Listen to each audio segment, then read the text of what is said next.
राष्ट्रीय अजिंक्यपद कुस्ती स्पर्धा गेले 2 दिवसापासून या ठिकाणी चालू आहे। या स्पर्धेमध्ये तब्बल 650 ते 700 खेळाडूंनी सहभाग घेतलेला आहे आणि खास करून मुलींच्या गटामध्ये महाराष्ट्रानं आपलं वर्चस्व दरवर्षीप्रमाणे राखलं आहे। फ्रीस्टाईल विभागामध्ये काल झालेल्या स्पर्धेमध्ये हरियाणा राज्याच्या मल्लांनी विजेतेपद घेतलं। एकंदरीत आयोजकांनी अतिशय सुंदर अशी व्यवस्था या ठिकाणी केलेली आहे। आंतरराष्ट्रीय दर्जाच्या मॅप, त्याचप्रमाणे खेळाडूंची निवासाची, भोजनाची उत्तम प्रकारे व्यवस्था सर्व ऋषीभाईंनी आणि त्यांच्या सहकाऱ्यांनी अथक परिश्रम घेऊन पार पडलेली आहे। गेल्या अनेक वर्षापासून मी पाहत असलेली ही एक उत्तम राष्ट्रीय स्पर्धा म्हणायला वावगं ठरणार नाही।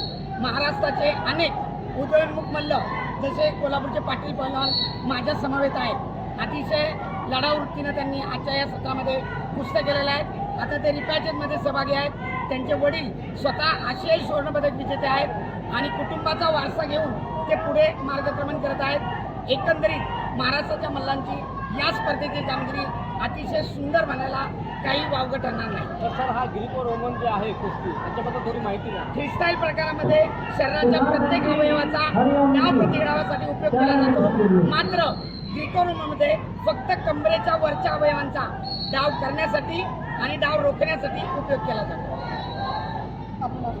मी दिनेश गुंड, आंतरराष्ट्रीय कुस्तीपंच, शिवछत्रपती पुरस्कार प्राप्त। संभाजीनगरची नाही